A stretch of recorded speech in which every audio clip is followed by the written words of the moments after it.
Hi friends, இப்போதான் தக்காளியும் பூண்டும் ஜீரகம் பருப்புலாம் போடும். பருப்புலாம் போட காய்ஸ். போடுவா? ஃபர்ஸ்ட் இது போடணுமா?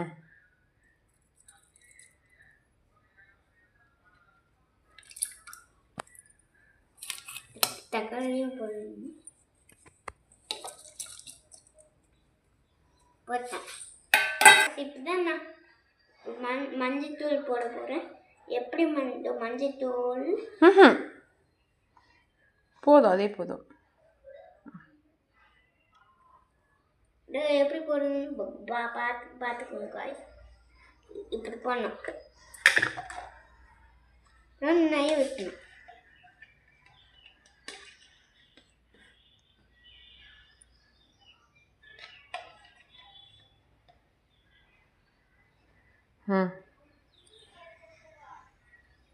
ஓகே, இதை வேக வைப்போம். சொல்லு. இப்போ இதை விட்டு விசில் விடுவோம். இப்போ இது விட்டு விசில் வைப்போம். ஓகே.